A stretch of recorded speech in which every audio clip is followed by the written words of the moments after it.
கர்த்தருடைய பரிசுத்த நாமத்திற்கு மகிமை உண்டாவதாக. இந்த நிகழ்ச்சியின் மூலம் மறுபடி உங்களை சந்திப்பதற்காக கர்த்தரை ஸ்தோத்திரிக்கிறேன். கர்த்தரை நாம் எப்படி பிரியப்படுத்த முடியும் என்கிற தலைப்பிலே நாம் தியானித்து வருகிறோம். தாவீது தேவனோடு சஞ்சரித்தாலும் தேவனை எப்படியாவது பிரியப்படுத்த வேண்டும் என்ற வாஞ்சை அவருக்குள் இருந்தது.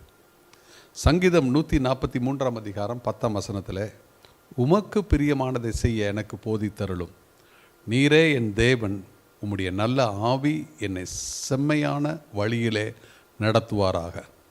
பிரியமானவர்களே, அவன் கர்த்தரிடத்தில் கேட்கிற ஒரு காரியம், உம்மை பிரியப்படுத்த எனக்கு கிருபை தாரும். இதே வார்த்தையை மெசேஜ் பைபிளில் நீங்கள் வாசிக்கும் பொழுது அது தமிழில் இவ்வாறாக டிரான்ஸ்லேட் பண்ணுகிறேன். உம்மை பிரியப்படுத்த எப்படி வாழ்வது என்று எனக்கு கற்றுக் கொடுங்கள். உம்மை பிரியப்படுத்த எப்படி இந்த உலகத்தில் வாழ்வது என்பதை எனக்கு கற்றுக் கொடுங்கள். ஆம் பிரியமானவர்களே, எபேசியர் 5:10 வாசிக்கும் பொழுது, கர்த்தருக்கு பிரியமானது இன்னதென்று சோதித்து பாருங்கள். அப்போ கர்த்தரை பிரியப்படுத்த வேண்டுமென்றால் எந்த ஒரு காரியத்தை செய்தாலும் அதை சோதித்து பார்த்து கர்த்தரை பிரியப்படுத்துகிறோமா என்கிற ஒரு கேள்வியை எழுப்பி பிரியப்படுத்துகிறோம் என்றால் அதை நாம் தொடர்ந்து செய்யும் பொழுது ஆண்டவர் உங்களை ஆசீர்வதிப்பார்.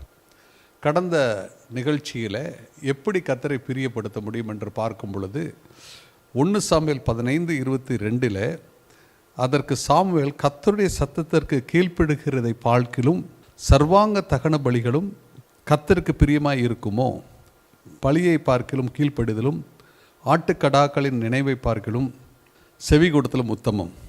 1 சாமுவேல் 15:22 அதற்கு சாமுவேல், கர்த்தருடைய சத்தத்திற்கு கீழ்ப்படுகிறதை பார்க்கிலும் சர்வாங்க தகனங்களும் பலிகளும் கர்த்தருக்கு பிரியமாய் இருக்குமோ, பலியை பார்க்கிலும் கீழ்ப்படிதலும் ஆட்டுக்கடாக்களின் நினைத்தை பார்க்கிலும் செவி கொடுத்தலும் உத்தமம்.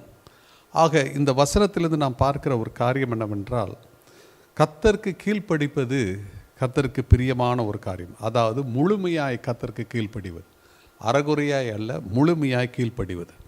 இப்படி கீழ்ப்படியும் பொழுது நாம் கர்த்தரை பிரியப்படுத்துகிறோம் என்று கடந்த வாரத்தில் நாம் பார்த்தோம், என்று கடந்த நிகழ்ச்சியிலே நாம் பார்த்தோம்.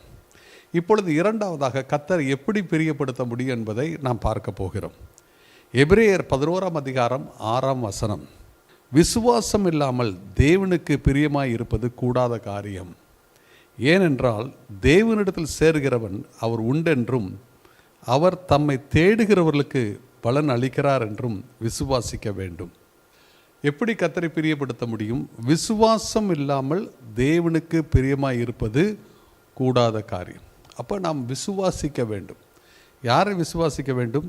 தேவனை விசுவாசிக்க வேண்டும். அவருடைய வார்த்தையை விசுவாசிக்க வேண்டும்.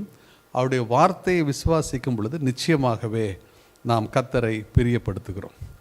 விசுவாசம் என்றால் என்ன? இது நமக்கு ஒரு பெரிய கேள்வி. விசுவாசம் என்றால் என்ன? எபிரேயர் 11 அதிகாரம் 1 வசனத்தில், விசுவாசமானது நம்பப்படுகிறவர்களின் உறுதியும் காணப்படாதவைகளின் நிச்சயமாக இருக்கிறது. அதாவது விசுவாசம் என்றால் என்ன என்றால், எதை நீங்கள் நம்புகிறீர்களோ அதில் உறுதியாக இருப்பது விசுவாசம். நம்பிக்கை என்று சொல்லும் பொழுது இனி நடக்கப் போகிற ஒரு காரியம், அதை குறித்து நீங்கள் உறுதியாக இருக்குவதே விசுவாசம். மற்றும் காணப்படாதவைகளில் நிச்சயமாக இருக்கிறது. அது எதை விசுவாசிக்கிறீர்களோ அது இன்னும் நடக்கவில்லை, ஆனால் காணப்படாமல் இருந்தாலும் அது நிச்சயமாய் நடக்கும் என்று நீங்கள் நம்பும் பொழுது அதுதான் விசுவாசம் என்று வேதம் கூறுகிறது. உதாரணமாக நாம் வேதத்திலிருந்து ஒரு காரியத்தை பார்க்க போகிறோம். மார்க் 5 அதிகாரம் 25 34 வசனங்களை நீங்கள் பார்க்கும் பொழுது, அங்கே 12 வருடம் பெரும்பாடுள்ள ஒரு ஸ்திரீ இருக்கிறார். இந்த 12 வருடம் பெரும்பாடுள்ள ஸ்திரீ வேதத்தை வாசிக்கும் பொழுது அநேக வைத்தியர்களால் மிகவும் வருத்தப்பட்டு, நம்ம எல்லாருக்கும் தெரியும், சில நேரங்களில் ஹாஸ்பிட்டல் போனோம்னா ஒரு பிளட் டெஸ்ட்டில் இருந்து எல்லாம் எடுப்பாங்க. அப்போ இது எல்லாம் முடிந்த பிறகு திடீர்னு நம்ம சரி இன்னொரு ஒப்பீனியன் வாங்குவோமே அப்படின்னு சொல்லிட்டு அந்த ஹாஸ்பிட்டல் விட்டு மற்றொரு ஹாஸ்பிட்டல் போயிருப்போம். அது ஒரு வாரத்துக்குள்ளே போயிருப்போம். போயிட்டு இந்த ரிப்போர்ட் எல்லாம் காட்டினா அந்த டாக்டரை பார்த்துட்டு, இல்லை எங்கள் லேபில் நான் டெஸ்ட் பண்ணணும்னு சொல்லி திருப்பி அதை எல்லா டெஸ்ட்டும் எடுப்பார். ஒரு வாரத்தில் என்ன சேஞ்ச் வரும்னு எனக்கு தெரியாது. ஆனால் பாருங்கள், வைத்தியர்கள், அதாவது வைத்தியர் தொழிலை பற்றி நான் தப்பாக சொல்லலை, இன்றைக்கி நடைமுறையில் நடக்கிற ஒரு காரியத்தை சொல்கிறேன். அநேக வைத்தியர்களால் மிகவும் வருத்தப்பட்டு என்று சொல்லும் பொழுது ஒவ்வொருவரும் ஒரு விதமான காரியத்தை சொல்லியிருப்பார்கள், மருந்து கொடுத்திருப்பார்கள். அது மட்டும் இல்லை, தனக்கு உண்டானவைகள் எல்லாம் செலவழிந்தும், எல்லா பணமும் செலவழிந்தும், அவள்கிட்ட உள்ள எல்லா பணமும் செலவழிந்தும் சற்றாகிலும் குணமடையாமல் அதிக வருத்தப்படுகிற பொழுது, இப்போ இந்த வசனம் சொல்லுகிறது, பணம் செலவாயிருச்சு, எல்லா டாக்டர்கள் சொன்ன காரியத்தை செய்து பார்த்தாச்சு, ஒன்றுமே இங்கே விடுதலை கிடைக்கல. வேதம் சொல்கிறது அதிக வருத்தப்படுகிறாள், இன்னும் அதிகமாகிவிட்டது, வேதனையின் உச்சக்கட்டத்தில் அவள் வாழ்ந்து கொண்டு இருக்கிறாள். இப்படி வாழ்ந்து கொண்டு இருக்கும் பொழுது 27ஆம் வசனம் இவ்வாறாக கூறுகிறது, இயேசுவை குறித்து கேள்விப்பட்டு. இயேசுவை குறித்து கேள்விப்பட்டு என்று சொல்லும் பொழுது என்ன கேள்விப்பட்டு இருப்பாள்? அவர் ஒருவேளை அவள் அந்த ஊரில் ஒருவன் சொல்லியிருப்பான், நான் பிறவி குருடன், இயேசு எனக்கு பார்வை கொடுத்தார் என்று அவன் சாட்சி சொல்வதை கேட்டிருப்பாள். மற்றவன் சொல்லியிருப்பான், நான் குஷ்டரோகி, ஊருக்கு புறம்பே வாழ்ந்து கொண்டிருந்தேன், ஆனால் இயேசு என்னை சுகமாக்கினார், இப்பொழுது எல்லாரோடும் நானும் சேர்ந்து வாழ்ந்து கொண்டு இருக்கிறேன் என்று சொன்ன சாட்சியை கேட்டிருப்பாள். ஒருவன் சொல்லியிருப்பான், நான் சப்பானியாக இருந்தேன், இயேசு என்னை உடனே நடக்க வைத்தார் என்று குதித்தெழுந்து ஆண்டவரை நான் மகிமைப்படுத்தி கொண்டிருக்கிறேன் என்று ஒருவன் சொல்லியிருப்பான். மற்றொருவன் சொல்லியிருப்பான், நான் கல்லறையில் பிசாசுகள் பிடித்தவனாய் வாழ்ந்து கொண்டிருந்தேன், ஆனால் இயேசு என்னை சுகமாக்கி ஒரு ஊழியக்காரனாய் மாற்றிவிட்டார் என்று அவன் சொன்னதை அவள் கேள்விப்பட்டு இருப்பாள். மற்றவன் சொல்லியிருப்பான், நான் பசியாக போனேன்பா, நல்லா சாப்பாடு போட்டாரியா, சரியான சாப்பாடு, வயிறு நிறைய சாப்பிட்டேன்னு ஒருத்தன் சொல்லியிருப்பான். இன்னொருத்தன் சொல்லியிருப்பான், நான் யார் தெரியுமா, மரித்து 4 நாள் கல்லறையில் இருந்து உயிரோடு வந்த, என் பெயர் லாசரு, இயேசு என்னை உயிரோடு எழுப்பினார் என்று அவன் சொல்லியிருப்பான். இப்படி பல சாட்சிகளை கேட்டு, இது இயேசுவை குறித்து கேள்விப்பட்டு. அப்போ வேதத்தை வாசிக்கும் பொழுது விசுவாசம் எப்படி வருகிறதாம்? விசுவாசம் வேதத்தை வாசிக்கும் பொழுது கேள்வியினால், அதாவது கர்த்தருடைய வார்த்தையை கேட்பதனால் விசுவாசம் வருகிறது. ரோமர் 10:17 ஆங்கிலத்தில் வர சொல்லப்படுகிறது, so then faith cometh by hearing and hearing by the word of God. ஆதலால் விசுவாசம் கேள்வியினாலே வரும், கேள்வி தேவனுடைய வசனத்தினால் வரும். அப்போ ஆண்டவருடைய வார்த்தையை கேட்பதனாலும், ஆண்டவருடைய மகத்துவங்களை அறிவதனாலும், மகத்துவங்களுடைய சாட்சிகளை கேட்பதனாலும் இவளுக்குள் கேள்விப்பட்ட பொழுது என்ன நடந்தது என்று பார்க்கும் பொழுது, இயேசு எனக்கு விடுதலை தருவார் என்கிற ஒரு விசுவாசம் அவளுக்கு வந்தது. நான் இப்படி சொல்கிறேன், இயேசு அவளுக்கு விடுதலை தருவார் என்ற நம்பிக்கை வந்தது. இந்த நம்பிக்கை எப்படி வந்தது? இங்கே இவள் கேட்ட காரியங்கள் இவளுக்கு அந்த நம்பிக்கை கொண்டு வந்தது. டாக்டர் எல்லாம் கைவிட்டு விட்டார்கள், அவளுடைய பணமெல்லாம் செலவழிந்து விட்டது. இப்பொழுது அவளுக்குள்ள ஒரு பெரிய நம்பிக்கை வந்து விட்டது, இயேசு சுகமாக்குவார். இப்பொழுது இயேசுவிடத்தில் வருகிறாள். வரும்பொழுது வேத வசனம் சொல்கிறது, அங்கே அவரை சுற்றி ஒரு பெரு கூட்டம் இருக்கிறது. வேதத்தை வாசிக்கும் பொழுது அந்த சம்பவத்துக்கு முன்பாக நடக்கிற ஒரு காரியம் என்னவென்றால், மார்க் 5ஆம் அதிகாரத்தில் யாவீரு என்கிற ஜெப ஆலய தலைவன், அவனுடைய மகள் மரிக்கும் தருவாயில் இருக்கிறாள். இப்பொழுது அவன் வருந்தி கேட்டுக்கொண்டதுனால இயேசு வேகமாக அந்த வீட்டிற்கு சென்று கொண்டே இருக்கிறார். இந்த சூழ்நிலையில் இவள் இயேசு போகிறதை பார்த்து இவள் ஒரு காரியத்தை யோசித்தாள், நான் தனிமையில் இயேசுவை பார்க்க முடியாது, ஆனால் நான் ஒரு காரியத்தை செய்ய போகிறேன். என்ன செய்ய போகிறேன் என்றால், அவருடைய வஸ்திரங்களிலும் தொட்டால் சொஸ்தமாவேன் என்று சொல்லி, இதுதான் அவளுடைய விசுவாசம். வஸ்திரத்தின் ஓரத்தை தொட்டால் நிச்சயமாக சுகமாகும் என்ற ஒரு நம்பிக்கை அவளுக்குள் வந்துவிட்டது.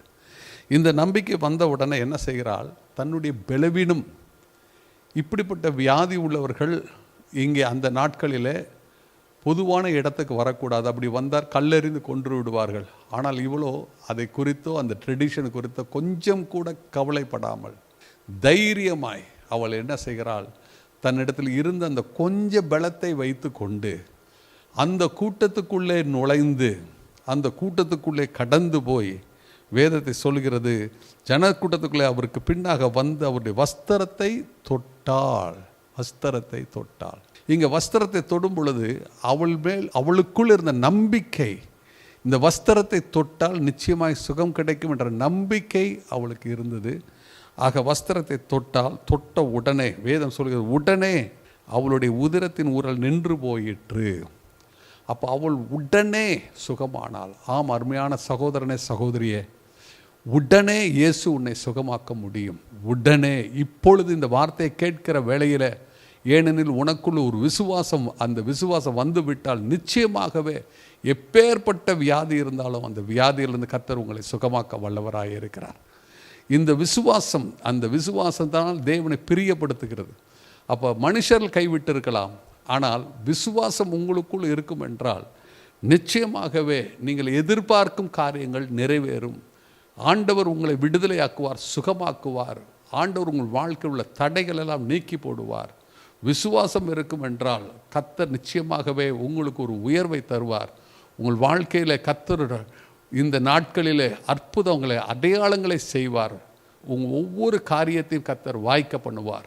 நீங்கள் விசுவாசியுங்கள். இதை தான் அவள் செய்தால். விசுவாசித்து என்ன செய்தால், இங்கே வேதத்தை வாசிக்கும் பொழுது வஸ்திரத்தை தொட்டால் உடனே உதிரத்தின் ஊரல் நின்று போயிற்று. அந்த வேதனை நீங்கி ஆரோக்கியம் அடைந்ததை அவள் தன் சரீரத்தில் உணர்ந்தாள். வேதனை நீங்கி அந்த சரீரத்தில் அதை உணர ஆரம்பித்தாள். தனக்கு சுகமாக்கி விட்டது. அப்போ அவளுக்குள்ளே எப்படிப்பட்ட ஒரு சந்தோஷம் வந்திருக்கும் என்று யோசித்து பாருங்கள். இந்த சந்தோஷம் எப்படி வந்தது? இந்த விசுவாசத்தினாலே வந்தது. இந்த இயேசுவை பிரியப்படுத்த, அதாவது இயேசுவின் மேல் நம்பிக்கை வைத்தால் அந்த இயேசுவை மட்டும்தான் சுகமாக்க முடியும் என்ற நம்பிக்கை வந்தது. பல ஆண்டுகளுக்கு முன்பாக என்னுடைய தகப்பனாருக்கு ஒரு அலர்ஜி இருந்தது. அந்த அலர்ஜினாலே ரொம்ப கஷ்டப்பட்டார்கள். அந்த கஷ்டப்படுகிற அந்த நாட்களில் ஒரு டாக்டர் இடத்துல போகும் பொழுது டாக்டர் சொன்னார்கள், ஒரு நாளைக்கு 25 ரூபா உள்ள ஒரு இன்ஜெக்ஷன் நீ போடணும்ப்பா, குறைஞ்சது ஒரு 6 இன்ஜெக்ஷனாக நீ போடணும். அப்பாவுக்கு அப்போ சேலரியே 100 ரூபா சொச்சம்தான். ஆனால் 2 இன்ஜெக்ஷன் போட்டுட்டு அதுக்கு மேலே காசு இல்லைன்னு சொல்லிட்டு ஒரு நற்செய்தி கூட்டத்துக்கு அங்கே நடந்தது, அந்த நற்செய்தி கூட்டத்துக்கு போனார்கள். அப்போ இயேசு இடத்துல கேட்டார்கள், ஆண்டவரே நீர் ஒருவர் தான் சுகமாக்க முடியும் என்று ஆண்டவரை கெஞ்சி கேட்டுக்கொண்டார்கள். இயேசுவை விசுவாசித்தார்கள். இனிமேல் டாக்டர்கிட்ட போக மாட்டேன், என்ற காசு இல்லை, நீங்கள் தான் சுகப்படுத்த முடியும் என்று அவர்கள் ஜெபம் பண்ணினார்கள். அந்த கூட்டத்தில் நொடி பொழுதில் கர்த்தருடைய வல்லமை இறங்கினது. சரீரத்தில் எல்லா அலர்ஜியும் ஒரு நொடி பொழுதில் அங்கே அவர் சரீரத்தை விட்டு அகன்று போயிற்று. ஆம் பிரியமானவர்களே, இயேசு கிறிஸ்து நேற்றும் இன்றும் என்றும் மாறாதவராய் இருக்கிறார். இன்றும் அற்புதம் செய்கிறவராய் இருக்கிறார். இன்றும் சுகப்படுத்துகிறவராய் இருக்கிறார். இன்று உங்கள் வியாதியிலிருந்து நிச்சயமாய் சுகப்படுத்துவார். நீங்கள் செய்ய வேண்டிய ஒரு காரியம், விசுவாசிக்க வேண்டும். இயேசு சுகமாக்குவார் என்று விசுவாசிக்க வேண்டும். அந்த விசுவாசம் இருந்தால் நிச்சயமாகவே கர்த்தரை பிரியப்படுத்துவீர்கள். கர்த்தர் உங்களுடைய வியாதியிலிருந்து விடுதலை தருவார். போகட்டும், இங்கே நாம் பார்க்கிறோம் 30ஆம் வசனத்தில், இவள் சுகமான உடனே இயேசு தம்மிலிருந்து வல்லமை புறப்பட்டதை தமக்குள்ள அறிந்து ஜனக்கூட்டத்துக்குள்ளே திரும்பி, என் வஸ்திரங்களை தொட்டது யார் என்று கேட்டார். அப்போ ஆண்டவர் பார்த்து அங்கே உள்ள கூட்டத்துக்கு, அங்கே உள்ள மக்கள்லாம் பார்த்து, என் வஸ்திரத்தை யார் தொட்டா? அப்போ சீஷர்கள் சொன்னாங்க, திரளான ஜனங்கள் உம்மை நெருக்கி கொண்டிருக்கிறதை நீர் கண்டும் என்னை தொட்டது யார் என்று கேட்கிறீரே என்றார்கள். அப்போ இந்த கேள்வியே சரியில்லையே, இத்தனை பேர் உங்களை சுற்றி இருக்கிறாங்க, வேகமாக நீங்கள் நடந்து போயிட்டு இருக்கிறீங்க, இதில் யார் உங்கள் வஸ்திரத்தை தொட்டான்னு எப்படி சொல்ல முடியும் என்று கேட்ட உடனே, இங்கே இதை செய்தவளை யார், இதை செய்தால் யார் விசுவாசத்தோடு தொட்டா என்பதை காணும்படி அவர் சுற்றிலும் பார்த்தார். நின்றுட்டார். அவர் நின்று சுற்றி பார்க்கிறாரு. அப்போ தன்னிடத்தில் சம்பவித்ததை அறிந்த அந்த ஸ்திரீயானவள் பயந்து நடுங்கி அவருக்கு முன்பாக விழுந்து உண்மையெல்லாம் அவருக்கு சொன்னாள். அப்போ எல்லாம் என்னென்ன நடந்துச்சு எல்லாவற்றையும் சொல்கிறார். அப்போ எப்படி வைத்தியரெல்லாம் கஷ்டப்பட்டார், எப்படி பணம்லாம் செலவாச்சு, இதெல்லாம் சொன்னதுனால தான் மார்க் இதெல்லாம் எழுதியிருக்கிறாரு. அப்போ அவள் முன்பாக விழுந்து, தரையில் விழுந்து எல்லா உண்மையும் சொல்லிட்டா. சொன்னோடனே இயேசு என்ன சொன்னார்? அவளை பார்த்து, மகளே, உன் விசுவாசம் உன்னை ரட்சித்தது. நான் ஒன்றும் செய்யலை, நீ என்கிட்ட ஜெபம் பண்ணல, ஒன்றும் பண்ணல, நீ விசுவாசிச்ச, நீ நம்பிட்டு அந்த நம்பின காரியம் நடக்கணும்னு சொல்லி வஸ்திரத்தின் ஓரத்தை தொட்டது அது உன்னுடைய விசுவாசம். அந்த விசுவாசம் என்ன செய்தது? உனக்கு இன்று சுகம் தந்திருக்கிறது என்பதை இயேசு சுட்டி காட்டுகிறார். ஆம் பிரியமானவர்களே, விசுவாசம் இல்லாமல் தேவனை பிரியப்படுத்த முடியாது. விசுவாசம் மட்டும் போதாது, இந்த விசுவாசத்தை செயல்படுத்த வேண்டும். ஆக விசுவாசம் எப்படி ஒரு மனுஷனுக்குள் வரும் என்றால், கர்த்தருடைய வார்த்தையை கேட்க கேட்க விசுவாசம் வரும். நான் என்னுடைய வாழ்க்கையில் அது உணர்ந்திருக்கிறேன். எவ்வளோக்கு எவ்வளோ கர்த்தருடைய வார்த்தையை கேட்கிறேனோ அவ்வளோக்கு அவ்வளோ விசுவாசம் எனக்குள் வருகிறது. அந்த விசுவாசிக்கிறவனுக்கு எல்லாம் கூடும், விசுவாசிக்கிறவனுக்கு எல்லாம் கூடும். அப்போ ஒருவேளை நீங்கள் எதிர்பார்க்கிற காரியங்கள் நடக்காது என்று நீங்கள் நினைத்தாலும், உங்களுக்குள் விசுவாசம் இருந்தால் நடக்க முடியாத காரியங்களை நடக்க பண்ணுகிற தேவன் அந்த உங்கள் விசுவாசத்தை பார்த்து இயற்கைக்கு அப்பாற்பட்ட வழியிலே ஆண்டவர் அற்புதங்களை செய்கிறவராக இருக்கிறார்.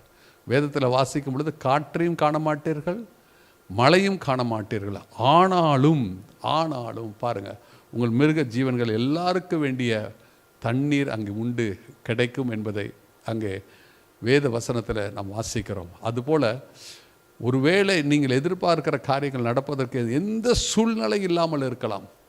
ஆனால் கர்த்தரை நீங்கள் நம்பும் பொழுது, அவருடைய வார்த்தையை நீங்கள் நம்பும் பொழுது, அந்த வார்த்தையின் மூலம் அந்த விசுவாசத்தை கர்த்தர் பார்க்கிறார். அந்த விசுவாசம் உங்கள் வாழ்க்கையில் என்ன செய்கிறது? நடக்க முடியாத காரியங்களை கர்த்தர் நடப்பிக்கிற ஒரு தேவனாக இருக்கிறார். கர்த்தருடைய பிள்ளைகளை, இந்த நாளில் உங்களை நான் உற்சாகப்படுத்த விரும்புகிறேன். விசுவாசத்தினால் தான் தேவனை பிரியப்படுத்த முடியும். அவிசுவாசம் இருக்கும் வரை நம்முடைய வாழ்க்கையில் தேவனை பிரியப்படுத்தவே முடியாது. இது நடக்குமா நடக்காதா பாருங்கள், நம்ம எண்ணத்தில் இதெல்லாம் வரலாம், ஆனால் ஆண்டவரால் முடியாத காரியம் ஒன்றுமே இல்லை. கர்த்தர் நிச்சயமாகவே காரியங்களை வாய்க்க பண்ணுகிறவராக இருக்கிறார். அவர் உங்களை நேசிக்கிறார், உங்கள் மேல் அன்பு வைத்திருக்கிறார். அன்பு வைத்த அந்த ஆண்டவர் உங்களுடைய ஒவ்வொரு தேவைகளையும் அவர் அறிந்து இருக்கிறார். கேட்பதற்கு முன்பே தேவைகளை சந்திக்கிற ஒரு தேவனாக இருக்கிறார். வேதத்தை வாசிக்கும் பொழுது, தன்னுடைய சாயலாக தன்னுடைய ரூபமாக ஆதாம் ஏவாளை படைக்க வேண்டும் என்று தேவன் நினைத்தார். ஆனால் படைப்பதற்கு முன்பாக அவருடைய எல்லா தேவைகளையும் படைத்து விட்டு கடைசியில் தான் அவருடைய சாயலாக அவருடைய ரூபமாக ஆதாம் ஏவாளையும் படைத்தார். அதாவது அவருடைய தேவைகளை முதலே படைத்து விட்டார், பிறகு ஆதாம் ஏவாளை படைத்தார். அதுபோல் உங்களுடைய வாழ்க்கையின் தேவைகள் ஏற்கனவே ஆண்டவர் படைத்து விட்டார். அது ஏற்கனவே இருக்கிறது. நீங்கள் விசுவாசித்தால் அது நிச்சயமாகவே உங்கள் வாழ்க்கையிலே அது வெளிப்படும். உங்கள் வாழ்க்கையிலே அதை நீங்கள் பெற்றுக்கொள்வீர்கள். விசுவாசம் இல்லாமல் தேவனை பிரியப்படுத்த முடியாது.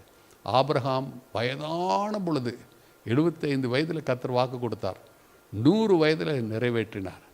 ஆபிரகாமும் சாராள் இருவராலும் குழந்தை பெற முடியாத ஒரு சூழ்நிலை தான். ஆனாலும் அந்த சூழ்நிலையை கர்த்தர் பார்க்கவில்லை. அவர் வைத்த விசுவாசத்தை பார்த்தார். இயற்கைக்கு அப்பாற்பட்ட ஒரு வழியிலே கர்த்தர் அவர்களுக்கு குழந்தை பாக்கியத்தை கட்டளையிட்டார். அவர்கள் வம்சம் ஆசீர்வதிக்கப்பட்ட வம்சமாக இருக்கிறது. இன்றும் அவருடைய வம்சத்தில் தான் இயேசு பிறந்தார். இயேசுவின் மூலம் நாம் எல்லாம் ரட்சிக்கப்பட்டு இருக்கிறோம். இன்று ஆபிரகாமின் சந்ததியாகவும் நாம் இருப்பதற்கு காரணம் என்னவென்றால், அந்த ஆபிரகாம் விசுவாசித்தான், கர்த்தரை விசுவாசித்தான். அதே போல் நீங்கள் விசுவாசிக்கும் பொழுது கர்த்தரை பிரியப்படுத்த முடியும். ஆபிரகாம் ஆண்டவர் ஒரே குமாரனை கொடுத்தாலும் அந்த ஒரு குமாரனை அவர் பலியாய் கேட்ட பொழுது தைரியமாய் பலி கொடுக்க அவன் வந்தான். காரணம் என்னவென்றால், அவன் விசுவாசித்தான், ஆண்டவர் உயிர்ப்பிக்க வல்லவர் என்பதை விசுவாசித்தான். அதுபோல் நாம் விசுவாசிக்கும் பொழுது எந்த சூழ்நிலையும் கர்த்தர் மாற்ற வல்லவராக இருக்கிறார். விசுவாசமே கர்த்தரை பிரியப்படுத்துகிற ஒரு காரியம். விசுவாசிப்போம், கர்த்தரை பிரியப்படுத்துவோம், அவர் உங்களை ஆசீர்வதிப்பார். கண்களை மூடி ஜெபிப்போம். கிருபை இரக்கமுள்ள எங்கள் ஆண்டவரே, இந்த நல்ல வேலைக்காக உம்மை ஸ்தோத்தரிக்கிறேன். இந்த நாளிலும் கூட கர்த்தாவே, விசுவாசிக்கிற ஒவ்வொருவருக்கும் அவர்கள் எதிர்பார்க்கும் காரியங்களை கூடி வரப்படும். விசுவாசிக்கிற ஒவ்வொருவருடைய வாழ்க்கையிலும் தெய்வீக சுகத்தை கட்டளையிடும். விசுவாசிக்கிற ஒவ்வொருடைய வாழ்க்கையிலும் என்னென்ன தடைகள் இருக்கிற தடைகளை நீக்கி போடும். விசுவாசிக்கிற ஒவ்வொருவருடைய வாழ்க்கையிலும் ஆண்டவரே, அவருடைய தேவைகளை இயற்கைக்கு அப்பாற்பட்ட வழியிலே சந்தியும். தொடர்ந்து உடைய பிள்ளைகளை ஆசீர்வதியும் வழி நடத்தும். நீர் ஆண்டவரே எங்கள் மேல் வைத்திருக்கிற அன்புக்காக நன்றி. உம்மை எப்பொழுதும் பிரியப்படுத்த எங்களுக்கு கிருபை தாரும்.